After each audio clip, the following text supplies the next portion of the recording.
Assalamualaikum warahmatullahi wabarakatuh. Perkenalkan, nama saya Mutmainnah dari kelas PAI 2F. Di sini saya akan menjelaskan tentang sholat qashar dan sholat jamak. Sholat qashar. 1. Pengertian sholat qashar. Kata qashar secara bahasa adalah mengurangi atau meringkas. Sedangkan secara istilah definisi sholat qashar adalah mengurangi bilangan rakaat pada sholat fardu dari 4 rakaat menjadi 2 rakaat. Sholat subuh yang jumlahnya 2 rakaat tidak ada ketentuan untuk mengqasarnya. Demikian juga sholat maghrib yang 3 rakaat tidak ada ketentuan untuk mengqasarnya. Dan sholat sunnah pun tidak ada ketentuan untuk mengqasarnya. Yang kedua adalah dasar hukum. Pengurangan jumlah rakaat dari 4 menjadi tinggal 2 adalah pensyariatan yang didasarkan pada nas-nas Al-Quran dan As-Sunnah, serta dikuatkan dengan ijma' para ulama. Yang pertama adalah Al-Quran. Asal kebolehan dalam melakukan pengurangan jumlah dari 4 rakaat menjadi 2 adalah firman Allah Subhanahu wa Ta'ala.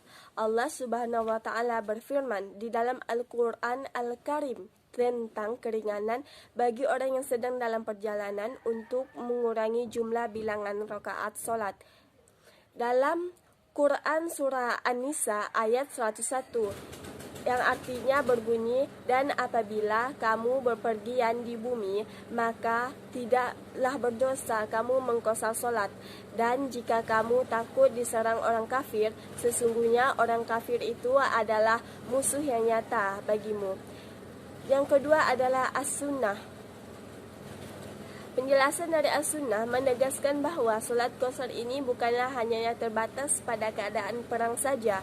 Meskipun ayatnya memang menyebut demikian, hadis sahih menepis berbagai penafsiran dan spekulasi bahwa solat qashar terbatas hanya pada situasi perang saja, dan bahwa dalam keadaan damai pun solat qashar tetap berlaku. Di antaranya adalah sabda Rasulullah Sallallahu Alaihi Wasallam dari riwayat istri beliau Ummul Mukminin, yang artinya dari Aisyah radhiyallahu anha berkata, awal mula diwajibkannya solat itu 2 rakaat, kemudian ditetapkan bagi solat safar dan disempurnakan 3 syarat dibolehkan solat qashar. Niat solat untuk bersafar. Yang mengqashar solat dipersyaratkan untuk berniat safar. Ia syarat dari seluruh fuqaha, namun ulama Syafi'iyah, Malikiyah, dan Hambaliyah mensyaratkan safar yang boleh solatnya diqashar adalah safar yang bukan maksiat.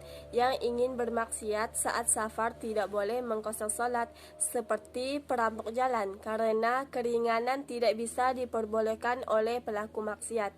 Jika keringanan dibolehkan pada safar maksiat, itu sama saja mendukung maksiat.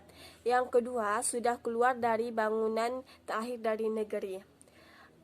Qashar solat baru bisa dilakukan jika seseorang telah keluar dari tempat ia bermukim. Jika ia keluar dari tempat rumah terakhir dari kotanya, ketika ia barulah solat bisa diqashar menjadi 2 rakaat. Yang ketiga, disyaratkan niat solat qashar untuk setiap solat. Disyaratkan untuk mengqashar solat, sudah ada niat sejak takbiratul ihram untuk setiap solat. Yang D, sudah mencapai jarak safar. Seseorang baru bisa mengqashar solat jika sudah mencapai jarak yang ditentukan oleh para fuqaha sebagai jarak disebut sudah safar. Jika sudah memenuhi jarak tersebut, barulah disebut sebagai musafir. Ada 3 pendapat dalam hal ini, yaitu yang pertama, jarak yang disebut safar jika sudah mencapai 48 mil atau 85 km. Ini pendapat kebanyakan para ulama. Yang kedua, disebut safar jika sudah melakukan perjalanan dengan berjalan selama 3 hari 3 malam. Yang ketiga, tidak ada batasan untuk jarak safar. Selama sudah disebut sebagai safar, maka sudah bisa mengqashar solat. Kemudian ulama berpendapat tentang jarak bolehnya mengqashar solat. Perbedaan pendapat dalam masalah ini menurut Ibn Munzir mencapai 20 pendapat. Mazhab Zahari berpendapat sesuai dengan hadis ini bahwa Jarak bolehnya mengqasar itu ada 3 mil. Di samping itu ada yang berbeda pendapat bahwa jarak minimal bolehnya mengqasar itu 3 fasyak, sedangkan Imam Syafi'iyah berpendapat jaraknya 4 barit. Mengenai batas waktu qasar terdapat 11 pendapat yang berbeda-beda. Hanya saja yang populer ada 3. Yang pertama, menurut mazhab Maliki dan Syafi'i, menyatakan bahwa kalau musafir sudah berniat menetap di tempat tujuan selama 4 hari, solatnya tidak boleh lagi dikosar. Yang kedua, menurut mazhab Abu Hanifah dan Sufyan Tsauri, menyatakan bahwa kalau musafir sudah berniat menetap di tempat tujuan selama 5 hari, solatnya tidak boleh dikosar. Yang ketiga, menurut mazhab Ahmad dan Daud, menyatakan kalau musafir sudah berniat menetap di tempat tujuan dari 4 hari, solatnya tidak boleh dikosar. Perbedaan pendapat tersebut karena hal itu tidak termuat dasarnya jelas dalam syarak, sedangkan qiyas yang membatasi waktunya adalah dhaif menurut mayoritas ulama. Yang keempat, niat solat qasar. Niat solat qasar zuhur, usolli farda zuhri rakataini qasran lillahi ta'ala, yang artinya aku niat solat fardu zuhur 2 rakaat qasar karena Allah Ta'ala. Dan untuk solat qasar asar dan solat qasar isya juga niatnya seperti itu. Yang B, solat jamak. Satu pengertian solat jamak. Secara bahasa, kata jamak berarti menggabungkan, menyatukan ataupun mengumpulkan. Secara istilah, solat jamak yaitu melakukan 2 solat fardu yaitu solat zuhur dan asar, maghrib dan isya secara beruntutan pada salah satu waktunya. Solat jamak adalah menggabungkan dua solat yang tertentu secara takdim atau takhir di waktu solat yang pertama atau di waktu solat yang kedua. Solat-solat tertentu yang dapat digabungkan itu adalah solat zuhur dengan solat asar secara takdim di waktu zuhur sebelum tiba waktu asar.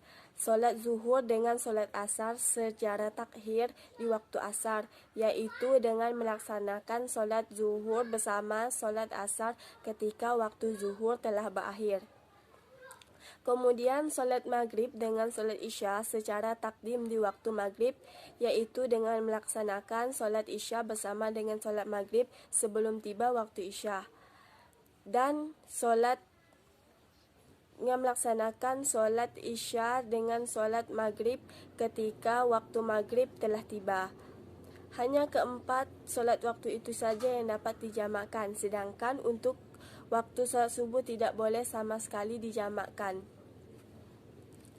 Yang kedua adalah dasar hukum solat jamak dari Abdullah bin Abbas radhiyallahu anhu. Dia berkata, yang artinya Rasulullah sallallahu alaihi wasallam biasa menjamak antara zuhur dan asar jika sedang dalam perjalanan. Beliau juga menjamak antara maghrib dan isya. Hadis riwayat Al-Bukhari. Dari Mu'adz bin Jabal radhiyallahu anhu, dia berkata, yang artinya Rasulullah sallallahu alaihi wasallam pada perang Tabuk ketika matahari telah tergelincir sebelum beliau berangkat, maka beliau menjamak antara solat zuhur dan solat asar atau jamak takdim. Dan jika beliau berangkat sebelum matahari tergelincir, maka beliau mengundurkan solat zuhur sehingga beliau singgah untuk solat asar, lalu mengerjakan keduanya dengan jamak takhir. Demikian pula ketika solat maghrib, apabila matahari terbenam sebelum beliau berangkat, maka beliau menjamak antara maghrib dan isya dengan jamak takdim. Dan jika beliau berangkat sebelum matahari terbenam, maka beliau mengakhirkan solat maghrib hingga beliau singgah untuk solat isya. Kemudian beliau menjamak keduanya dengan jamak takhir. Hadis riwayat Abu Daud. 3. Syarat dibolehkan solat jamak. Seseorang diperbolehkan menjamak solat zuhur dan asar secara asar, baik secara takdim maupun takhir. Begitu juga antara solat maghrib dan isya bila bertepatan dengan kondisi-kondisi berikut. Yang pertama, ketika berada di Arafah dan Muzdalifah. Para ulama bersepakat bahawa menjamak solat zuhur dan asar secara takdim pada waktu zuhur ketika berada di Arafah, begitu pula antara solat maghrib dan isya secara takdim di waktu isya ketika berada di Muzdalifah hukumnya sunnah. Hal ini merujuk kepada sunnah fi'liyah atau perbuatan Rasulullah sallallahu alaihi wasallam. Yang kedua adalah ketika berada dalam perjalanan atau safar. Menurut jumhur ulama, menjamak dua solat ketika dalam perjalanan pada satu waktu dari kedua solat tersebut hukumnya boleh, baik dilakukan sewaktu berhenti dari perjalanan maupun selagi dalam perjalanan.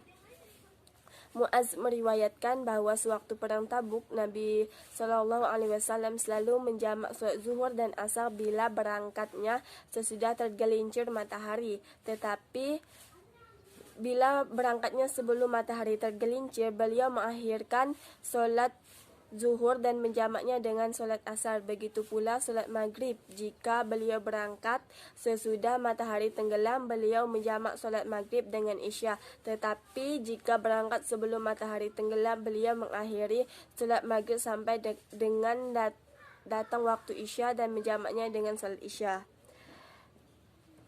Yang ketiga, ketika turun hujan. Al-Atsram menyebutnya di dalam kitab sunnahnya dari sunnah Abu Salamah bin Abdurrahman. Ia berkata, termasuk sunnah Nabi adalah menjamak solat maghrib dengan isya apabila turun hujan dan lebat. Bukhari juga meriwayatkan bahawa Nabi menjamak solat maghrib dan isya apabila turun hujan dengan lebat. Kesimpulan pendapat beberapa mazhab mengenai soal ini adalah sebagai berikut. Yang pertama, penganut mazhab Syafi'i memperbolehkan seseorang untuk yang bermukim atau menetap menjamak solat zuhur dengan asar dan menjamak solat maghrib dengan isya secara takdim, mengerjakan di awal waktu dari kedua solat yang dijamak, dengan syarat hujan turun ketika membaca takbiratul ihram dalam solat pada rakaat yang pertama sampai selesai dalam hujan turun, masih turun ketika memulai solat yang kedua. Yang kedua, menurut pandangan mazhab Maliki, boleh menjamak solat takdim di dalam masjid antara solat maghrib dan isya disebabkan turunnya hujan. Menjamak takdim juga boleh dikerjakan kerana banyak lumpur di tengah jalan dan malam sangat gelap sehingga menyulitkan perjalanan bagi orang yang memakai terompa. Menjamak solat zuhur dengan solat asar kerana hujan ini dimakruhkan. Yang ketiga, penganut mazhab Hambali berpendapat bahawa boleh menjamak maghrib dan isya saja, baik secara takdim maupun takhir, bila ada faktor yang menghalangi seperti adanya salju, lumpur, cuaca dan yang sangat dingin, serta adanya hujan yang membasahi pakaian. Keringanan ini khusus bagi orang yang solat berjamak di masjid dan ia tinggal di tempat yang jauh dari masjid, sehingga adanya hujan. Ishaq Marwazi dari kelompok ahli hadis serta Ibnu Munzir, hal ini dikuatkan oleh ucapan Ibnu Abbas bahawa jamak itu dimaksudkan agar tidak menyulitkan umat, jadi tidak dijelaskan apakah kerana sakit atau sebab-sebab lainnya. Niat solat jamak. Niat solat jamak takdim. Usolli farda zuhri arba'ah raka'atin majmu'an ma'ala asori jama'ah takdim lillahi ta'ala, yang artinya aku niat solat jamak fardu zuhur 4 rakaat digabung dengan solat asar dengan jamak takdim karena Allah Ta'ala. Yang kedua adalah niat solat jamak takhir. Usolli farda zuhri arba'ah raka'atin majmu'an lil asri jama'ah takhir lillahi ta'ala, yang artinya aku niat solat fardu zuhur 4 rakaat dijamak dengan asar dengan jamak takhir karena Allah Ta'ala. Sekian video dari saya tutup dengan wabillahi taufik wal hidayah. Wassalamualaikum warahmatullahi wabarakatuh.